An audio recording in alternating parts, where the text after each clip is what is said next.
electron approaches a fixed proton from a large distance with a kinetic energy 12.2 electron volt. तो यहाँ पे हमारे पास एक इलेक्ट्रॉन है, इसके पास एक सर्टेन काइनेटिक एनर्जी है, इस काइनेटिक एनर्जी को इनिशियल काइनेटिक एनर्जी कह देते हैं, दिस इज 12.2 इलेक्ट्रॉन वोल्ट, और ये अप्रोच कर रहा है एक प्रोटॉन को, दिस इज अ प्रोटॉन। अब उसने कहा कि electron gets captured by the proton to form a hydrogen atom, तो इसकी कैप्चरिंग से भी क्या बनी हमारे पास, this forms a hydrogen atom in excited state, तो ये एक्साइटेड स्टेट में है, and a photon of wavelength, तो इसके साथ साथ एक फोटोन भी मिली है, एंड अ फोटोन मतलब एक साथ ही है, एक हाइड्रोजन एटम भी मिल रहा है मुझे जो एक्साइटेड स्टेट में है, और एक फोटोन भी मिल रही है जिसकी वेवलेंथ आपको दे रखी है λ1, ये है 796 एंगस्ट्रॉम। अब उसने क्या रखा है, later the hydrogen atom de excites, मतलब यहाँ पे इसका डी एक्साइटेशन हो रहा है, this is de exciting, de excites, और फिर emitting a single photon of wavelength λ2, मतलब ये हाइड्रोजन ग्राउंड स्टेट में आ गया, और साथ साथ में एक और फोटोन मिला जिसकी वेवलेंथ λ2 आपको निकालनी है, ठीक है। सबसे पहला काम हम यही करते हैं, इसमें प्रोटॉन तुम्हारा रेस्ट पे है, इसके पास एक काइनेटिक एनर्जी है, और इस काइनेटिक एनर्जी को ही बेसिकली यहाँ पे दो पार्ट में आप देख पाएंगे, एक है जो इस एटम के साथ इलेक्ट्रॉन के बाउंड होने की वजह से आएगी, ऑब्वियसली उसकी बाइंडिंग एनर्जी, मतलब जो बाउंड होकर जो टोटल एनर्जी बनती है उसकी वो तो नेगेटिव एनर्जी होती है, तो वो नेगेटिव कुछ वैल्यू है, और यहाँ पे फोटोन की एनर्जी ऑब्वियसली एक पॉजिटिव वैल्यू होगी, तो ये पॉजिटिव और नेगेटिव मिला के जो टोटल एनर्जी आएगी इसकी और इसकी जो एनर्जी होनी चाहिए वो दोनों आपकी क्या होनी चाहिए, सेम होनी चाहिए। तो बस मैं सिंपल एनर्जी कंजर्वेशन यूज कर रहा हूँ, एनर्जी कंजर्वेशन बस यूज करेंगे यहाँ पे, कंजर्वेशन गिव्स, तो 12.2 electron volt should be equal to energy of hydrogen atom in excited state plus the photon's energy, which is 12400 divided by 796. इसकी वैल्यू को हम यहाँ पे लिख सकते हैं, this is 12400 divided by 800 into 1 plus 1 1 minus 1 minus of 4 by 800। Calculation थोड़ा सा भी बाइनोमियल अप्रोक्सीमेशन यूज कर रहे हैं यहाँ पे, तो ये वैल्यू हो जाएगी आपके पास approximately 12400 divided by 800, and this multiply with ये ऊपर चला जाएगा तो 1 प्लस हो जाएगा, तो हो जाएगा 804, अच्छा नहीं डायरेक्टली लिख देता ना, 200 तो आ रहा है 1 by 200, तो हो जाएगा 199 by 200 हो जाएगा सही है, 1 by 200 यानी प्लस हो जाएगा 201 आ जाएगा, ऊपर जाएगा तो प्लस हो जाएगा 201 होगा, हो जाएगा 201, ठीक है। अब ये हो गया आपका, ये दो डेसिमल पे इधर से चला जाना है, फिर आपके पास यहाँ पे 8 का फैक्टर है क्या, ये नहीं 8 का फैक्टर नहीं है, 4 का फैक्टर, तो 4 2 जा 4 3 4 1, तो यार ये आपके पास अप्रोक्सीमेटली ये वाली वैल्यू तो ऑलमोस्ट 1 ही आएगी, ये वाली वैल्यू ऑलमोस्ट 1 है, और ये है आपके पास 31/2 मतलब 15.5, 15.5 से जस्ट थोड़ा सा बड़ा वैल्यू है, तो इसको अप्रोक्सीमेटली 15.5 ही ले लेते हैं, 15.5 इलेक्ट्रॉन वोल्ट आ जाएगा। Therefore, energy of hydrogen in excited state ये जो आपको मिल रही है, this is 12.2 minus of 15.5, यार ये आपके पास minus of 3.3, तो क्लियरली दिख ही रही है आपको, ये 3.3 नहीं है, क्या होगा 3.4 होगा ना, है नहीं है, यहाँ पे वैल्यू थोड़ी सी बड़ी थी, तो ये वाला वैल्यू थोड़ा सा बड़ा आएगा, 15.5 से नहीं थोड़ा सा बड़ा आएगा, और ये अगर थोड़ा बड़ा होगा तो ऑब्वियसली यहाँ पे 3.4 का वैल्यू तो आएगा, तो इसको ही हम अप्रोक्सीमेट करके माइनस ऑफ 3.4 इलेक्ट्रॉन वोल्ट ले लेंगे, और अब आपको पता चल रहा है, इस न्यूमेरिकल वैल्यू को देख के ही पता चल रहा है कौन से स्टेट में है वो, n = 2 पे है या नहीं है, पता चल रहा है आपको? Yes, sir. हम न्यूमेरिकल वैल्यू तो इसीलिए याद रखते हैं ना एनर्जी स्टेट्स की, क्योंकि इन सब चीजों को जल्दी से यूज कर पाए, अगर नहीं याद होगा तो आपको कैलकुलेशन में काफी सारा टाइम वेस्ट करना पड़ेगा। तो अब आपको पता चल रहा है कि भाई अभी अगर ये n = 2 वाले स्टेट में है और ये n = 1 वाले स्टेट में इसको आना है, तो ऑब्वियसली उसका एनर्जी डिफरेंस जो होगा उसके करस्पॉन्डिंग क्या होगा, उसको फोटोन तो एमिट करना पड़ेगा, और इसी से λ2 मिल रही है बेसिकली। तो अब क्या करेंगे, 12400 डिवाइडेड बाय एनर्जी कितनी है 10.2, आई होप आपको समझ आ रही है 10.2 का एनर्जी डिफरेंस है इन दोनों के बीच में, 13.6 और 3.4 का difference, and that should be equal to lambda 2, and therefore lambda 2 की वैल्यू आपको मिल रही है अप्रोक्सीमेटली है 10.2 है ना, 12400 डिवाइड बाय 10.2, डेसिमल को हटा देते हैं, क्वाड डेसिमल यहाँ आ जाएगा, तो ये रहेगा 12400, फिर एक और जीरो, इसको हम लिख सकते हैं 100 निकाल लिया, और ये रहेगा 1 प्लस 2/100, और ये डेसिमल गया यहाँ से, ये हो गया 1240, तो ऊपर चली जाएगी, ये तो 50 है, तो 1 माइनस ऑफ 1/50 मतलब 49/50 आ जाएगी, ये डेसिमल फिर से चला गया, ये 5 आपका 25 से चला जाएगा, और 25 इंटू 49 बस करना है, तो 25 इंटू 9 इज 225, 22 हाथ में रह गया, फिर आपके पास 25 इंटू 4 इज 100, 100 प्लस 22, तो 1225, 1225 आपका angstrom that is the family, 12 से 25 एंगस्ट्रॉम लगभग वो है। देखो सबको समझ आ गई है, क्लियर है सबको, आगे बढ़े। Yes, sir. आप सभी में देखो, सभी में कैलकुलेशन बहुत सारे मिलते हैं, बहुत सारे कैलकुलेशंस मिल रहे हैं, तो इसलिए कैलकुलेशन से घबराना नहीं तो फिर क्वेश्चन ही फिर अटेम्प्ट नहीं कर पाओगे, और अपने हाथ से सारे क्वेश्चंस आपको करने चाहिए, सभी अपने हाथ से, ताकि आपको ये ध्यान मतलब लगे कि हाँ ठीक है, अपने से वो कॉन्फिडेंस बिल्डअप होगा कि क्वेश्चंस कर सकते हैं अपने हाथ से। और अगर सिर्फ एग्जामिनेशन कंसेप्ट से सीख रहे हो और फिर अपने हाथ से क्वेश्चंस नहीं सॉल्व कर रहे हो, तो फिर वो दिक्कत हमेशा फेस करोगे एग्जामिनेशन में। Next, when photons of energy 4.25 electron volt strikes the surface of a metal A, the ejected photoelectrons have maximum kinetic energy Ta. Photons energy दे रखा है, metal surface दे रखा है, ejected photoelectrons का maximum kinetic energy Ta दे रखा है। Photon की energy, ejected photons की maximum kinetic energy, and the Broglie wavelength is lambda A. Okay. तो पहले तो हम ये लिख सकते हैं कि 4.25 should be equal to work function plus Ta, और लैम्डा ए को लिख सकते हैं this is h by root under 2m into Ta, जिसकी न्यूमेरिकल वैल्यू की जरूरत पड़े, अगर जरूरत पड़े, देखते हैं कि जरूरत पड़ेगी या नहीं, तो इसको 150 डिवाइड बाय Ta लिख सकते हैं, तो आपको डायरेक्टली Ta को इलेक्ट्रॉन वोल्ट में डालनी है और लैम्डा आपको एंगस्ट्रॉम में मिल जाएगा। फिर पूछा उसने भी maximum kinetic energy photo electrons liberated from another metal B by photons of energy 4.7 electron volt, तो 4.7 इलेक्ट्रॉन वोल्ट 5 डैश हो जाएगा, नया मेटल लिया है उसने, इसके साथ आपको TB मिल रही है, और उसने कह रखा है इसकी डी ब्रॉगली वैल्यू जब हमने निकाली तो lambda B will be 2 times of lambda A. Okay, तो लैम्डा बी अगर हम लिखेंगे तो h by root under of 2m into TB लिख रहे होंगे, और हमें दे रखा उसने lambda B is 2 times of lambda A, तो यहां से हम लिख सकते हैं 1 by root under T A should be 2 times of 1 by root under of TB, and यहां से आप देखोगे तो TB की वैल्यू आपको मिल रही है 4 टाइम्स ऑफ TA आ रही है, और एक और कंडीशन उसने दे रखी है ऑल्सो, इसके साथ साथ एक और कंडीशन है TB की वैल्यू TA माइनस ऑफ 1.50, तो यहां से आप देख सकते हो क्लियरली TB की वैल्यू को अगर मैं 4 टाइम्स ऑफ TA डाल दूं, 4 TA डाल देंगे, नेगेटिव कैसे आ रहा है, गलत कर रहा हूं क्या, फिर कैलकुलेशन चेक करूंगा, TB is TA minus 4 TB equal to TA.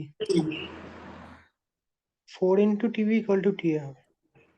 4 into TB equal to T क्यों बड़ा अच्छा, मेरे तो ये दिखे जा रहा है, मेरे तो ये दिखा है, अच्छा अच्छा अच्छा अच्छा अच्छा, हाँ हाँ मैंने वैल्यू ही उल्टा लिख दिया, मैंने B के लिए A का वैल्यू लिख दिया और A के लिए B का वैल्यू लिख दिया, तब ये उल्टे आया, यहाँ पे TB है और यहाँ पे TA है, हाँ अभी ठीक है, सो TA का value is 4 times of TB होगा,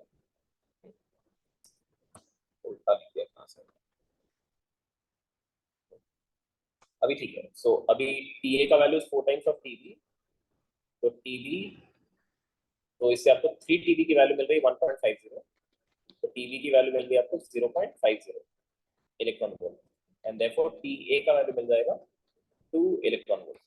तो टीए टीवी तो मिल गया, तो टीए इज 2 एंड टीवी 0.5, तो टीए तो करेक्ट आ गया।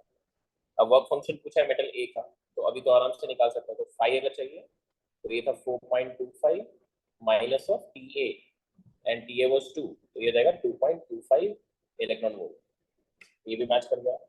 और 5 डैश अगर निकाले तो ये था आपके पास 4.70 माइनस ऑफ टीवी, और टीवी था आपका 0.50, तो जाएगा 4.2 इलेक्ट्रॉन वोल्ट। देखें हाँ ये भी मैच कर रहा है, तो ऑप्शन ए बी सी तीनों ही करेक्ट है, डी आपका गलत हो जाएगा।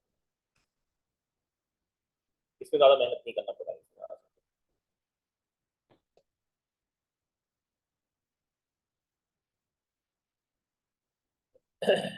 इसमें काफी सारा कैलकुलेशन है।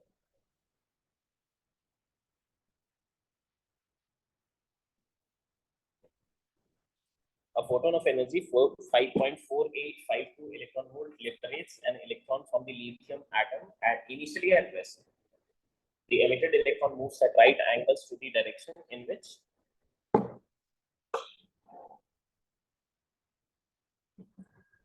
the emitted electron moves at right angles to the direction in which the photon moves. Find the speed and direction in which the lithium ion will move.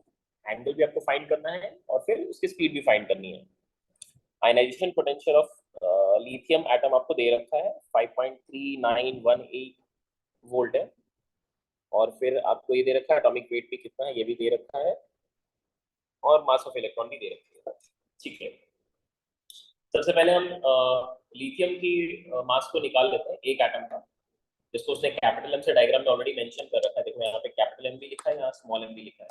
तो कैपिटल एम की जो न्यूमेरिकल वैल्यू है उसकी value आनी है 6.94, क्योंकि तो एक मोल का मास होगा, डिवाइडेड बाय 6.02 into 10⁻23 लिख सकते हैं।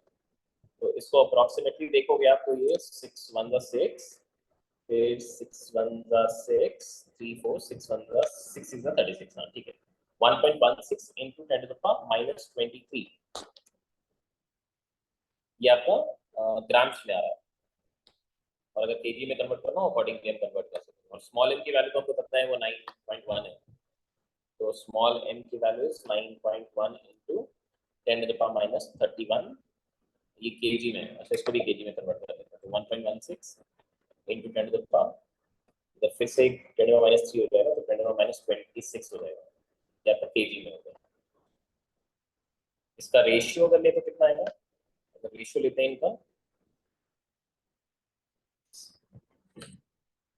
Capital M by small M करते हैं, तो ये वैल्यू आ जाएगी आपके पास 1.16 divided by 9.1 and into 1/10⁻⁵ तो ये हो सकता है आपके पास डेसिमल हटाया 910 हो गया, 455 और ये हो गया 108, 455 और 2000, 108 into 10⁻100 into 1000 कर लेते हैं और डिवाइड करें 455 कर लेते हैं। 5 का फैक्टर ये, तो 5 9 की 1 सा और 5 20 सा 91 आ रही है। इसको हम लिख सकते हैं 9 10 सा, और इसको लिख सकते हैं 9 12 सा। ये डेसिमल यहाँ से चला जाएगा, ये हो गया 12 दूनी 24, 24,000 का रेशियो है, 24,000, तो बहुत ही मैसिव है। अभी आगे बढ़ते हैं, उसने ऑलरेडी कह रखा है फोटोन की एनर्जी की 5.4852 इलेक्ट्रॉन वोल्ट, और आयनाइजेशन पोटेंशियल ऑफ लिथियम भी दे रखा है 5.3918 वोल्ट है। तो इस इलेक्ट्रॉन को नॉक ऑफ करने के लिए कितनी एनर्जी यूज हो गई वो तो आपको पता चल गई है। तो काइनेटिक एनर्जी ऑफ, अगर आप electron plus kinetic energy of lithium, अगर इन दोनों का सम कैलकुलेट करेंगे तो ये वैल्यू आएगी 5.4852 माइनस ऑफ 5.3918, और ये वैल्यू अगर कैलकुलेट करें तो ये हो जाएगी 43900 वैल्यू इतनी। तो इसका मतलब ये वैल्यू आपके पास काइनेटिक एनर्जी का सम होना चाहिए, क्योंकि आयनाइजेशन के लिए तो जितनी एनर्जी उसको खर्च करनी थी वो तो खर्च कर ली, बाकी रेसिडुअल जो पोर्शन है उतनी ही उसके पास काइनेटिक एनर्जी के फॉर्म में रह सकती है। तो अब आप ये दिखा सकते हो कि इसकी मोमेंटम को अगर आप यहाँ पे P ऑफ लिथियम दिखा रहे हो और यहाँ पे इसकी मोमेंटम को हम P ऑफ इलेक्ट्रॉन दिखा रहे हैं, तो सिंस वाई डायरेक्शन में कोई मोमेंटम पहले नहीं थी, तो हमें ये डेफिनेटली दिखना चाहिए कि यहाँ पे इसका जो मोमेंटम वाई डायरेक्शन का होगा पी एल साइन थीटा, ये आपका पीई से मैच करना चाहिए, और पीएल का जो कॉस थीटा कंपोनेंट होगा पीएल कॉस थीटा, वो आपको फोटोन के इनिशियल मोमेंटम से मैच करता हुआ दिखना चाहिए। पहले काइनेटिक एनर्जी को मोमेंटम के टर्म्स अगर लिखने की कोशिश करें तो हम क्या लिख सकते हैं यहाँ पे, पीएल का square divided by 2 times of ML plus यहाँ से काइनेटिक एनर्जी अभी, अच्छा ये तो इलेक्ट्रॉन लिथियम के लिए लिखा, ठीक है, इलेक्ट्रॉन के लिए भी लिख लेते हैं, तो मोमेंटम ऑफ इलेक्ट्रॉन का square divided by 2 times of mass of electron should be 0.0934 electron volt होना चाहिए। ये आपका पहला इक्वेशन है। दूसरा इक्वेशन अभी हम मोमेंटम कंजर्वेशन से यूज करेंगे, मास का कैलकुलेशन देखते हैं आगे, अगर कुछ कहीं जरूरत पड़ेगी तो फिर यूज करेंगे इसको, बहुत छोटा है, बहुत बड़ा वाला रेशियो होगा कहीं अगर यूज पड़ा। ओके आगे बढ़ते हैं। तो इसमें एक चीज जो हंस कह रहा है वो ये कह रहा है कि इसके पास जो एनर्जी का शेयर होगा वो बहुत ही, मतलब लिथियम के पास जो एनर्जी का शेयर होगा बहुत कम होगा कंपेयर टू इसका, मतलब इलेक्ट्रॉन का, क्योंकि एक बहुत ही लाइट पार्टिकल है और दूसरा उसके कंपेरिजन में बहुत हेवी है। This is similar to saying कि जैसे आप एक बॉल फेंक के मारते हो अगर एक ट्रक को, तो फिर ट्रक की मोमेंटम में, ट्रक की एनर्जी में आप कोई ज्यादा सिग्निफिकेंट चेंज एक्सपेक्ट नहीं करते, ट्रक की एनर्जी में कोई सिग्निफिकेंट चेंज एक्सपेक्ट नहीं करोगे, बट जितना मोमेंटम आपका चेंज करेगा बॉल का उतना ही मोमेंटम चेंज करना चाहिए लिथियम का, और अगर दोनों का सेम मोमेंटम चेंज कर रहा है और सोचो लिथियम जो है वो बहुत ही ज्यादा हैवी है, तो उसकी एनर्जी का शेयर जो हो जाएगा वो क्या होगा, काफी कम हो जाएगा। क्या आपको ये बात समझ आ रही है? क्या आपको ये बात समझ आ रही है? तो ये तो ये जो कैलकुलेशन है ना, ये जो कैलकुलेशन है, अंश कह रहा है कि ये वाला टर्म जो है, ये वाला टर्म जो है ये नेग्लिजिबल आएगा कंपेयर टू दिस वाला टर्म, ठीक है, ये कॉमन सेंस है। ये बुलेट और गन के एग्जांपल से भी आप रिलेट कर सकते हैं, या फिर मैंने अभी जो आपको बॉल और ट्रक का एग्जांपल दिया उससे भी रिलेट कर सकते हैं। तो ये वाला टर्म पक्का है बहुत कम आएगा, तो इस टर्म को मैं क्या कर रहा हूँ ना, इसको एक काम करता हूँ, इसको अप्रोक्सीमेट कर ही देता हूँ, नहीं तो फिर बहुत ज्यादा लंबा कैलकुलेशन होने वाला है। तो मैं इसी को अभी अप्रोक्सीमेट करके पीई का स्क्वायर बाई 2me कर लेते हैं, 2me, and that will be equal to 0.0934 electron volt होना चाहिए। और इसका रीजन यही है, since mass of lithium is very large compared to mass of electron, therefore pl का square will be, pl square by 2ml will be very less compared to pe का square by 2me, क्योंकि momentum आपके similar amount से ही change होंगे, similar amount से ही change होंगे, तो इनकी वैल्यूज में मोमेंटम में अगर देखेंगे तो बहुत बड़ा डिफरेंस नहीं दिखने वाला, क्योंकि इसका इस तरफ का कंपोनेंट वो इसको मैच कर रहा है। तो कंपोनेंट जब मैच कर रहे हैं तो फिर ऑब्वियसली अगर कंपोनेंट अगर मैक्सिमम भी होगा तो क्या होगा, ये 1 हो जाएगा, मतलब sin थीटा का वैल्यू 1 ले लो, तो भी आप देखोगे तो इसका और इसका वैल्यू न्यूमेरिकली क्या मैच कर रहा है, अदरवाइज तो छोटा ही रहने वाला है। तो इस वजह से इसको हंस तो हमको बहुत ही स्ट्रांग मिला यहाँ से, तो हमने यहाँ से इस कंडीशन को यूज किया है। अब हम यहाँ से क्या कर सकते हैं, इलेक्ट्रॉनों की वेलोसिटी को इजीली निकाल सकते हैं मोमेंटम के हेल्प से। तो यहाँ से मैं अभी ये भी लिख सकता हूँ कि half of mass of electron into velocity of electron का square, that should be equal to 0.0934 electron volt होना चाहिए। अब हम कैलकुलेशन कंप्लीट कर लेते हैं, वेलोसिटी ऑफ इलेक्ट्रॉन निकाल लेते हैं यहाँ से।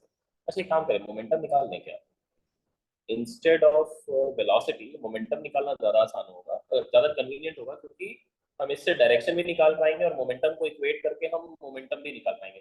तो अननेसेसरी वेलोसिटी निकालने का कोई मतलब नहीं है, वेलोसिटी तो चाहिए नहीं, उसको पी स्क्वायर बाय 2 भी रहने देता है। तो यहाँ से पी स्क्वायर की वैल्यू, पीई की स्क्वायर की वैल्यू, इसको लिख सकते हैं यहाँ पे 2 टाइम्स ऑफ एमई भी आ रही है, और इस वैल्यू को हम पीई का स्क्वायर को लिख सकते हैं 0.0934 इलेक्ट्रॉन वोल्ट, मतलब 1.6 into 10 to the power minus 19, फिर ये 2 into 9.1 into 10 to the power minus 31, ये वैल्यू है।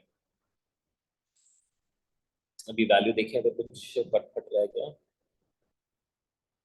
इसको हम 0.93 डिवाइडेड बाय 100 लिख लेते हैं, और इसके साथ 9.1 0.91 को पास में लिखा, अच्छा 9.1, अच्छा ठीक है, एक काम कर 9.1 लिख देते, 9.3 है, अच्छा इसको मैं 9.3 डिवाइडेड बाय 10 लिख लेता हूँ,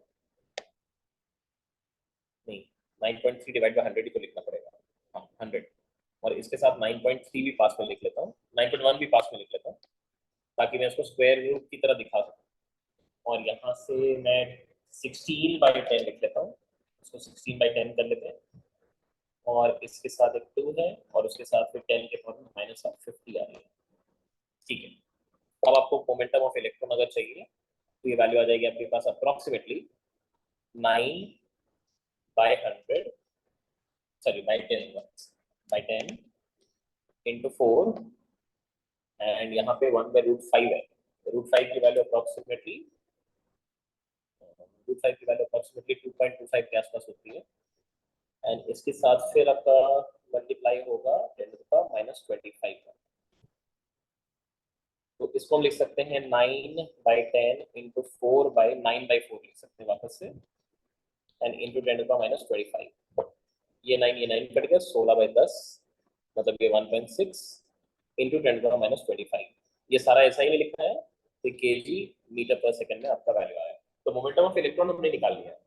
अब जैसे हमने मोमेंटम ऑफ इलेक्ट्रॉन निकाला, अब मुझे ये पता चल जाएगा कि मोमेंटम ऑफ लिथियम का साइन थीटा, ये टर्म आपका मैच करना चाहिए मोमेंटम ऑफ इलेक्ट्रॉन से, तो हमें ये वैल्यू मिल गई है, दिस इज 1.6 इंटू 10⁻25, ये आपका न्यूमेरिकल वैल्यू, ऐसा ही नहीं है तो मैं यूनिट नहीं लिख रहा हूँ, अच्छा लिख देता हूँ, केजी मीटर पर सेकंड में आना चाहिए, ये आपका इक्वेशन एक हो गया। अब दूसरा है हमारे पास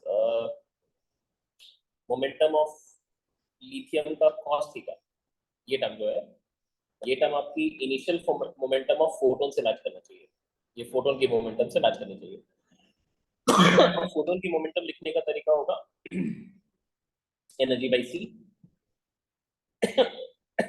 और एनर्जी हमें दी हुई थी 5.4852, और ये इलेक्ट्रॉन वोल्ट में थी, तो 1.6 इंटू 10⁻19 भी मल्टीप्लाई करना पड़ेगा, और फिर यहाँ पे सी है, मतलब 3 इंटू 10⁸ भी फैक्टर में आएगा, ये 3 को इधर 1.8, फिर 2, फिर 8, फिर 4, और फिर इसको लिख सकते हैं अप्रोक्सीमेटली यहाँ पे 1.83 इंटू 1.6 इंटू 10⁻27 आ रही है, ठीक है, ये आ रही है। अब आप चेक करोगे तो यहाँ से हम यहाँ पे इन दोनों का रेशियो लेके आराम से कैलकुलेट कर सकते हैं, तो tan थीटा जो डायरेक्शन ऑफ मोशन में निकालनी थी, tan थीटा की वैल्यू आ रही है PL sin theta divided by PL cos theta,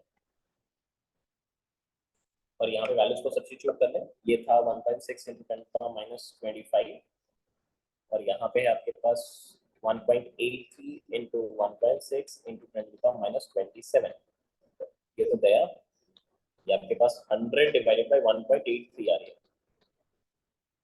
ये अप्रोक्सीमेटली, तो ये तो 50 से भी ज्यादा ही आएगा, 50 से भी ज्यादा नंबर है, तो इसको अप्रोक्सीमेट किस तरह से कर सकते हैं क्या, इसको ऐसे करें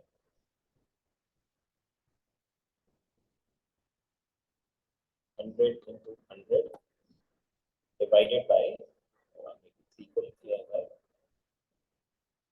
1 - 17/200,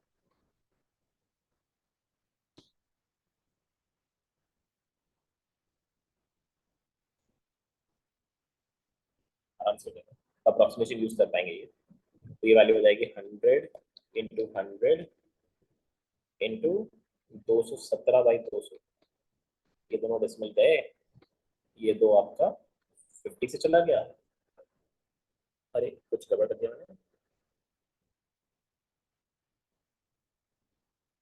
डेसिमल गया, ये 50 से चला गया,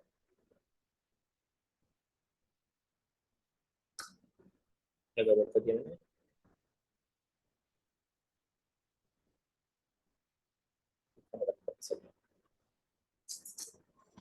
एक मिनट,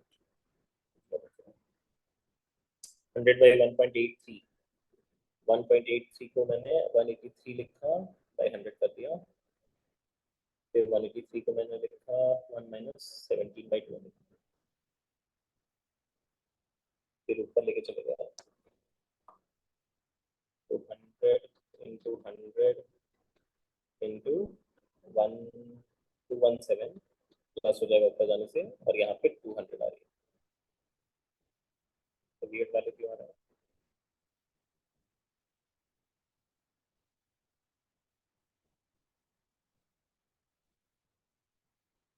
तो लगभग 50 से थोड़ा बड़ा वैल्यू आना चाहिए था।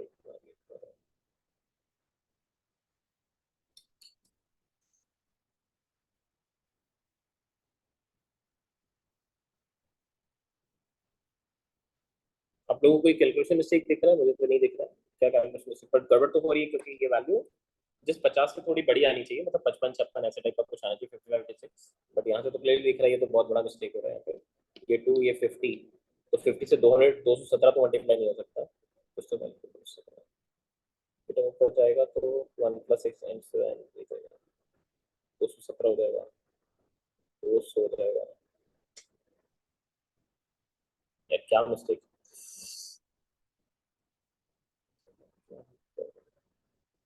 183 को हम लोग ऐसे लिखते हैं, 200 से 17 गया, 183 बचा। ओहो, यहाँ 200 भी तो मल्टीप्लाई करना पड़ेगा, सही है, इसके साथ फिर 200 मल्टीप्लाई भी तो होगा यहाँ पे,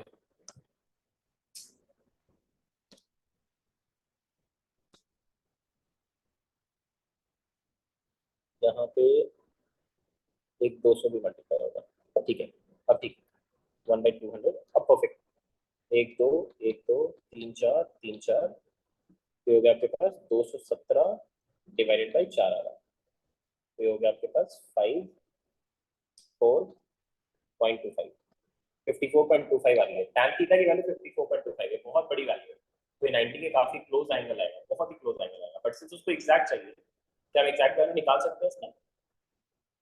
निकाल पाएंगे क्या इसका एग्जैक्ट वैल्यू बिना कैलकुलेटर यूज किए? निकाल पाएंगे या नहीं निकाल पाएंगे?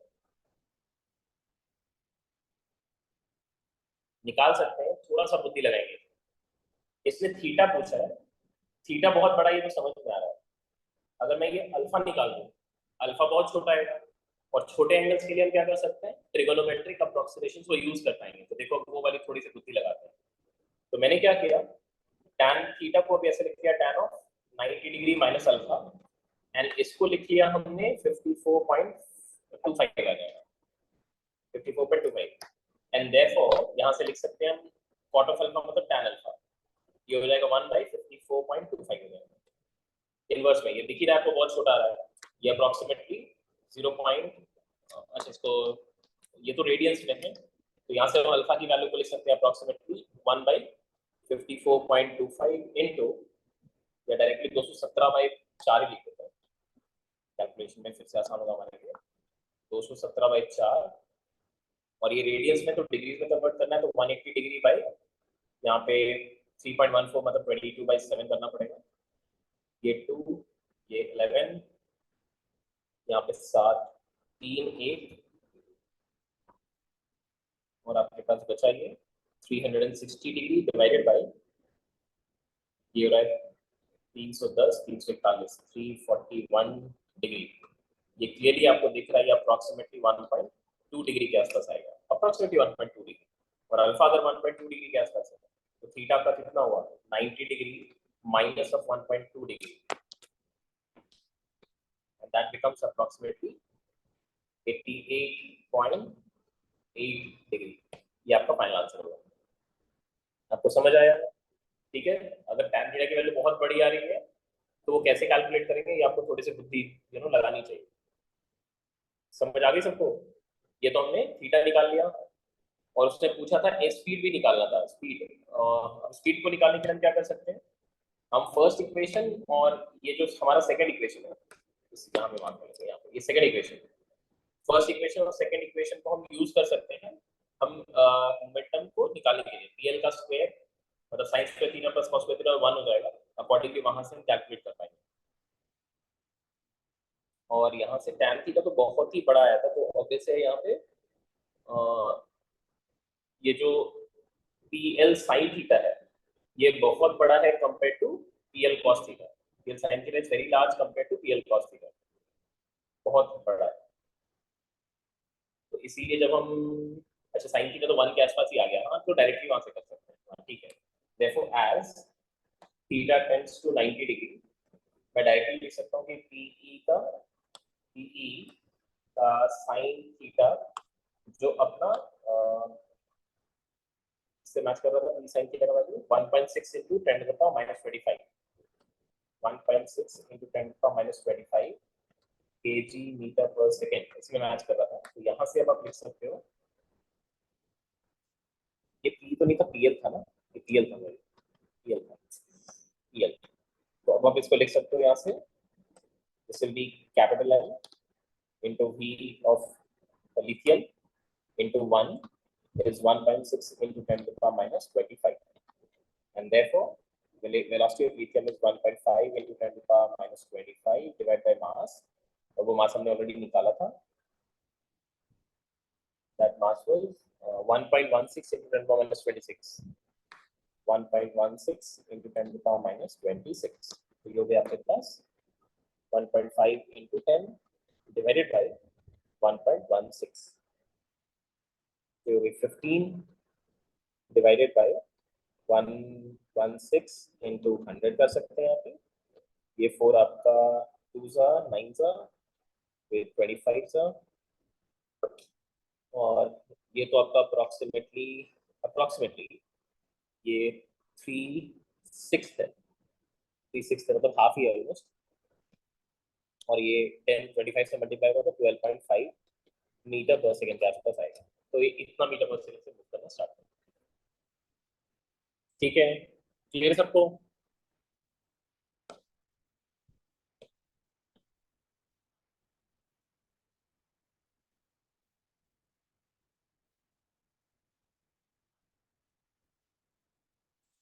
A sample of hydrogen gas is in ground state, is irradiated with photons of 10.2 electron volt energy.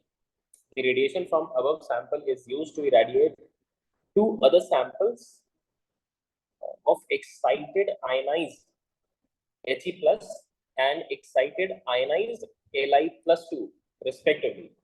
Both the ionized samples absorb the incident radiation. देखो अब उसने क्या किया है, पहले तो यहाँ पे आपके पास एक हाइड्रोजन सैंपल है, ये ग्राउंड स्टेट में, क्योंकि इसके बाद में कुछ भी नहीं बोला कि एक्साइटेशन में है नहीं, तो जब नहीं बोले तो आपको ग्राउंड स्टेट ही मानना है।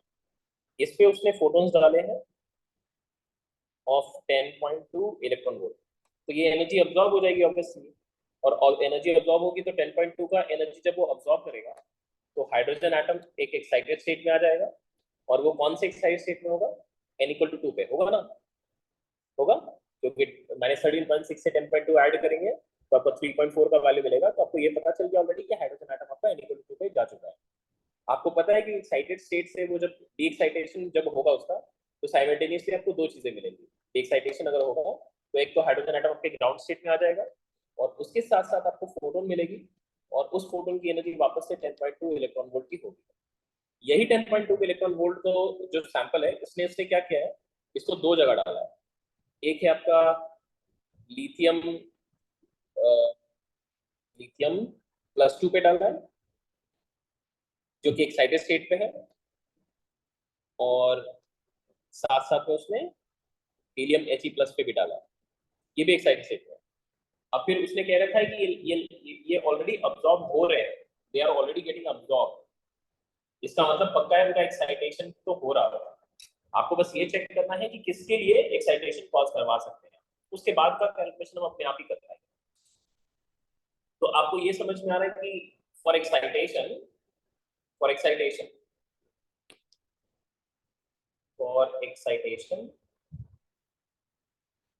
the difference of energy between two energy levels should be 10.2 should be 10.2 electron volt का होना चाहिए। अब आपको ये भी पता है कि डेल्टा ई अगर मैं किसी भी दो लेवल के बीच में कैलकुलेट करता हूँ, कोई भी दो लेवल के बीच में, तो वो बेसिकली आपकी z स्क्वायर के प्रोपोर्शनली आती है, राइट?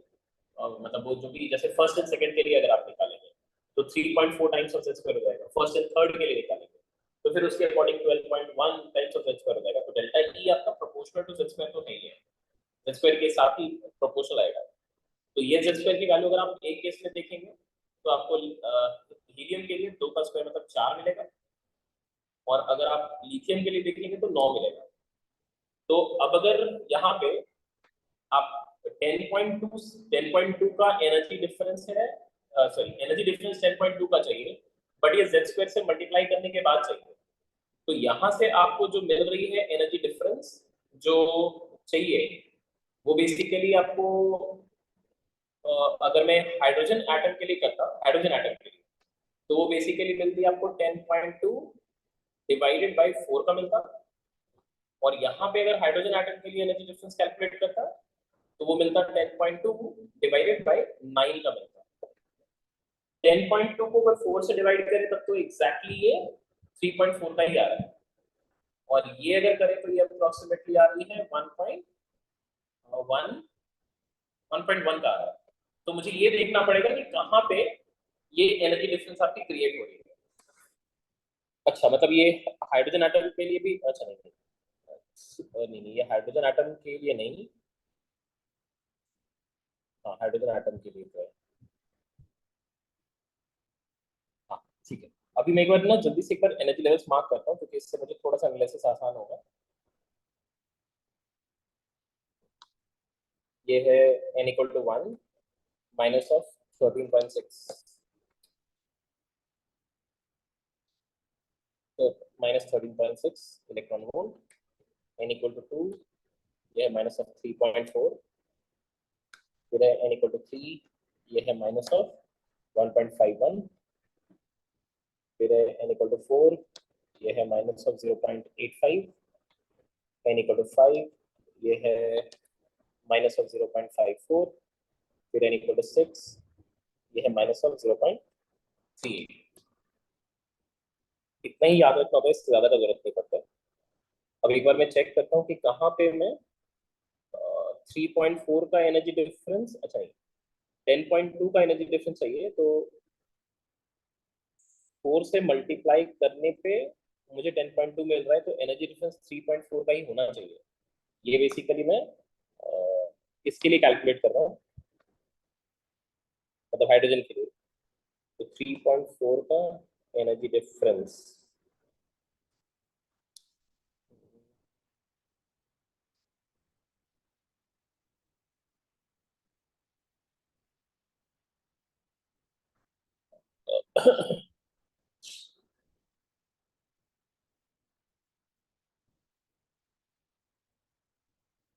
ये तो दिख गया,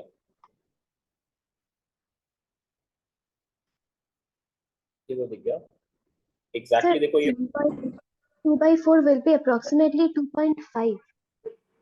2 by 10.2 by 4 will be approximately 2.5, I think. अच्छा अच्छा, हाँ हाँ, क्या किया मैंने, हाँ. ये 2.55 आ जाएगा एग्जैक्टली। ओहो सही सही कह रहा है, तो मैंने क्या वियर्ड कैलकुलेशन किया, इससे मेरे को कुछ मिल नहीं रहा है यहाँ पे। 2.55 है, सही है।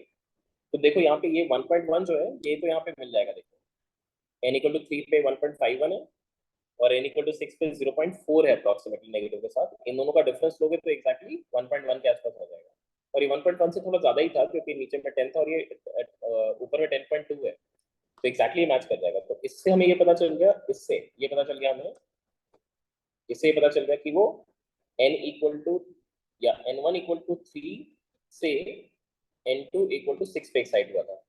ठीक है, मतलब वो ये किसके लिए हम बात कर रहे हैं, लिथियम के लिए। दिस इज फॉर लिथियम, मिला 1+2। और 2.55 का डिफरेंस किसमें क्रिएट हो रहा है, चेक करो। 2.55 का ये क्रिएट हो रहा है इन दोनों के बीच में। ये देखो,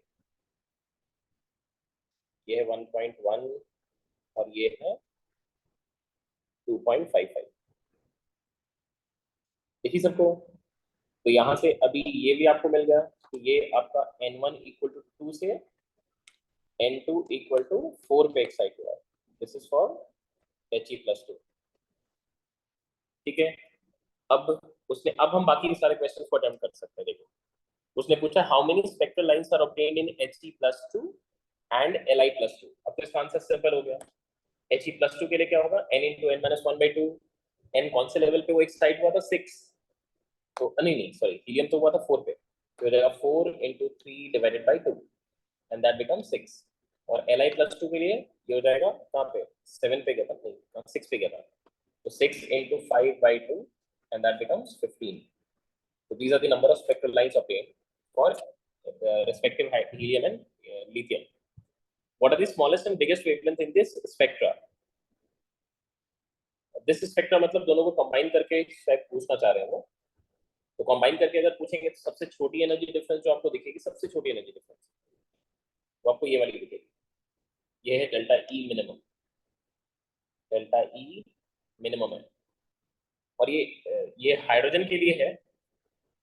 अगर आपको मिनिमम निकालनी है तो आपको 4 से मल्टीप्लाई करना पड़ेगा, Z² से मल्टीप्लाई करना पड़ेगा। और यही आप जब मैक्सिमम निकालना चाहते हैं तो सबसे बड़ा एनर्जी डिफरेंस ये है, डेल्टा ई मैक्स। और ये सिंस हाइड्रोजन के लिए है और मुझे मैक्सिमम चाहिए, तो मुझे 9 से मल्टीप्लाई करना पड़ेगा।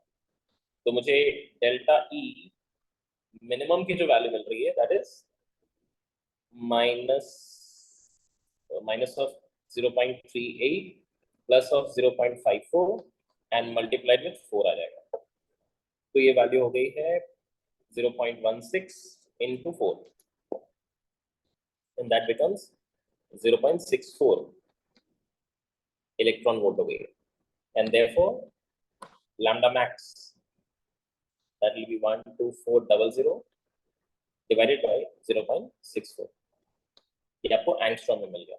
ये डेसिमल को हटा सकते हैं यहाँ से, एक और डेसिमल आ जाएगा, 4 यहाँ 16 से चला जाएगा, फिर 4 आपका 3100 फिर 00 आ जाएगा, फिर 4 इधर 4 से कट गया, फिर आपका 4 7 28 फिर 30 4 7 28 फिर 20 5 00, फिर 4 से काट सकते हैं इसको, ये हो जाएगा आपके पास 4 19 76 1 5 4 3 12 3 0 7 5 7। तो यार ये 19375 एंगस्ट्रॉम ये हो गया लैम्डा मैक्स। फिर डेल्टा ई का जो मैक्सिमम वैल्यू है, मैक्सिमम वैल्यू ये आ रही है आपके पास minus of 0.38 plus 13.6 and that becomes 13.22 electron volt, and therefore lambda min that becomes 12400 divided by 13.22 and ये आपका एंगस्ट्रॉम में आ जाएगा। ये अप्रोक्सीमेटली आप देख ही पा रहे हैं यहाँ पे 970-80 के आसपास का कुछ आना चाहिए, क्योंकि 13.2 के जगह अगर ये 12.4 होता तो एग्जैक्टली 1000 आता। तो ये मतलब लगभग ये 920-30 के आसपास का आना चाहिए, 920-30 के आसपास का। मैं एग्जैक्टली नहीं कैलकुलेट कर रहा हूँ, जरूरत पड़ेगा तो निकाल। अब देखो ये कैलकुलेशन में कितना सारा टाइम हम बचा सकते हैं अगर ये वैल्यूज याद रखें और उससे थोड़ा सा रिलेट कर पाए, तो कितना सारा टाइम बचता है। देखो क्वेश्चन तो सॉल्व करेंगे, आप यहाँ पे टाइम बचाएंगे तो उसको मैथ्स में यूटिलाइज करेंगे, क्योंकि एकदम बिल्कुल एकदम अनसेट सही है। हर बार कहीं कहना है यही है कि मैथ्स का पेपर सबसे ज्यादा डिफिकल्ट होगा, केमिस्ट्री सबसे ज्यादा स्कोरिंग होगा, और फिजिक्स हर बार के जैसा ही मतलब मीडिएवल सा स्टैंडर्ड रहता है। ये स्कोर भी कर पाते हैं बहुत लोग नहीं भी स्कोर कर पाते हैं, जो ठीक ठाक पढ़े वो कर लेते हैं, नहीं पढ़े तो नहीं कर पाते। बट मैथ्स एक ऐसा चीज है जिसमें बहुत ही डिफिकल्ट होता है स्कोर करना। तो आप और उसमें स्कोर तभी कर पाएंगे जब आप बाकी पेपर से थोड़ा सा टाइम बचाएंगे, फिजिक्स से बचा लिया, केमिस्ट्री से बचा लिया, एंड फिर मैथ्स पर डेडिकेट किया। तो इसलिए आपको ये सब चीजें तो खुद से करना ही पड़ेगा, कोई और उपाय ही नहीं है। मैं इसी वजह से आपको ये करके भी दिखा रहा हूँ सामने में, कि आपको ये ना लगे कि हाँ ठीक है बोलना आसान है करना आसान नहीं है। मैं आपको करके भी दिखा रहा हूँ कि आप देखो कि हाँ इतने सारे कैलकुलेशंस अपने हाथ से ही करके दिखा रहा हूँ।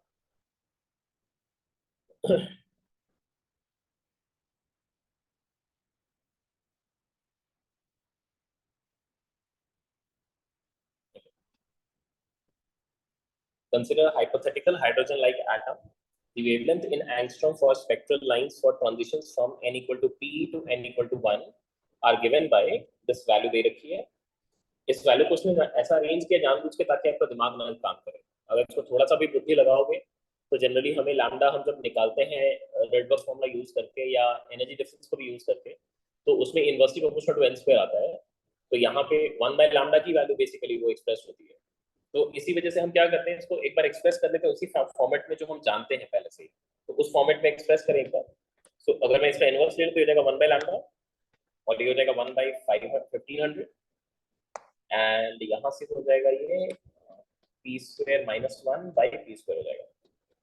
और क्लियरली ये देख सकते हो आप 1/1500 हो गया इनटू ये 1 - 1/p² हो गया। ये तो दिख ही रहा है आपको कि यहाँ पे उसने क्या कर रखा है, ये यहाँ पे 1 का स्क्वायर कर रखा है। दिस इज 1 का स्क्वायर, इसको आप ऐसे भी सोच सकते हो, दिस इज 1/1 का स्क्वायर माइनस ऑफ 1/p का स्क्वायर।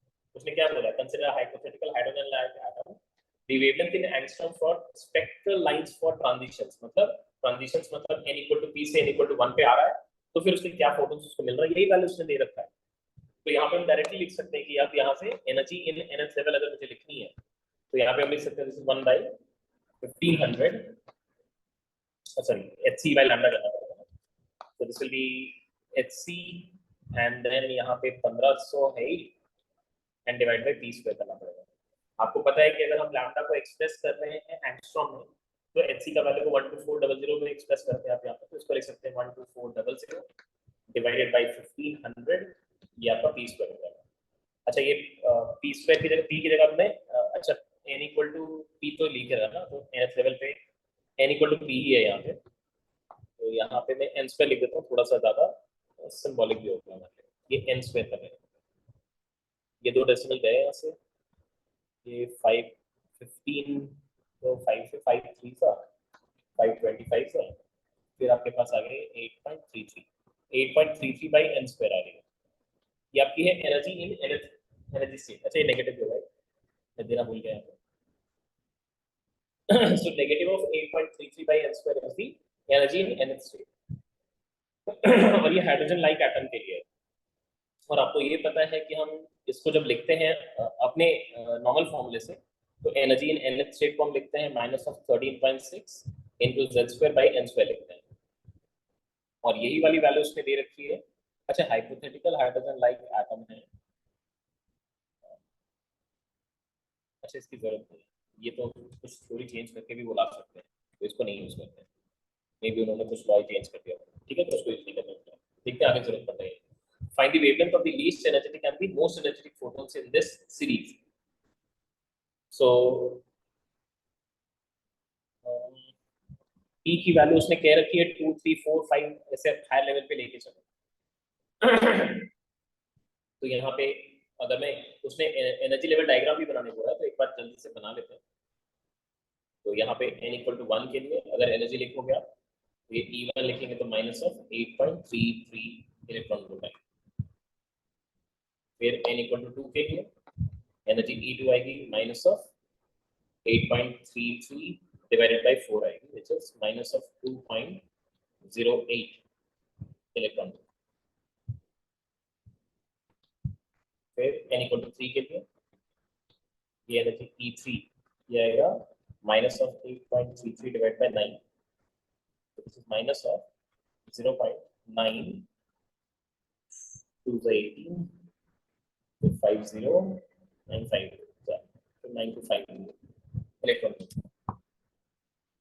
ऐसे ही आप 4-5 लेवल का लिख लो, काम खत्म हो जाएगा। ये E4, this is E4 which is -8.33 divided by 16,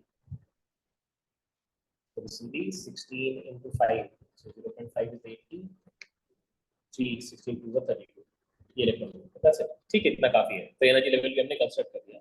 तो इसमें ही आपको लीस्ट एनर्जी डिफरेंस जो दिखेगा, लीस्ट एनर्जी डिफरेंस वो ये है, व्हिच इज 8.33, ये डेल्टा ई मिनिमम है 8.33 और है आपका plus minus 2.08 and that becomes 2 subtract करेंगे 6 हो जाएगा 6.22 आ जाएगा, 6.22 इलेक्ट्रॉन वोल्ट आ रही है। एंड देयरफॉर यहाँ से आप लैम्डा मैक्स निकाल सकते हैं। तो lambda max will be 12400 divided bye 6.22, ये तो दिख ही रहा है, तो यहाँ से 100 हटा दें तो ये आपका अप्रोक्सीमेटली 200 सॉरी 20 है, अप्रोक्सीमेटली 20 है। ये आ रहा है आपके पास 2000। तो 2000 एंगस्ट्रॉम आपका रफली आपका लैम्डा मैक्स है। और मिनिमम निकालना है तो सबसे बड़ा एनर्जी डिफरेंस, सबसे बड़ा एनर्जी डिफरेंस आपका 8.33 का ये लैम्डा मिन निकालनी है, तो ये 12400 डिवाइड बाय 8.33 कर लेंगे। और ये आप देख सकते हैं कि अप्रोक्सीमेटली ये अगर 8 होता, इसको अप्रोक्सीमेटली कर दे रहे हैं 12400 डिवाइडेड बाय 8, क्योंकि 4 ऑप्शन में से एक ऑप्शन मिलाना होगा, ये मिल जाएगा आराम से। तो 8 वन अगर एग्जैक्ट न्यूमेरिकल वैल्यू कैलकुलेट करना है तो करेंगे ही बैठ के। 8 वन 8, फिर 4 4, 8 5 40, 4 8 5 0, तो 1550 ये आपका। सिंस डिनोमिनेटर थोड़ा बड़ा था, वैल्यू थोड़ा सा छोटा है, तो इसके एग्जैक्ट वैल्यू कैलकुलेट करते तो मे बी 1400 के आसपास आता है, तो ये आप आराम से प्रिंट कर सकते हैं। तो लैम्डा मिन भी निकल गया। What is the ionization potential of this element? अब सिंस फर्स्ट लेवल का आपको ऑलरेडी एनर्जी पता है, तो आयनाइजेशन पोटेंशियल चाहिए। आयनाइजेशन पोटेंशियल तो आपका क्या होगा 8.33 वोल्ट हो जाएगा। That's the final answer.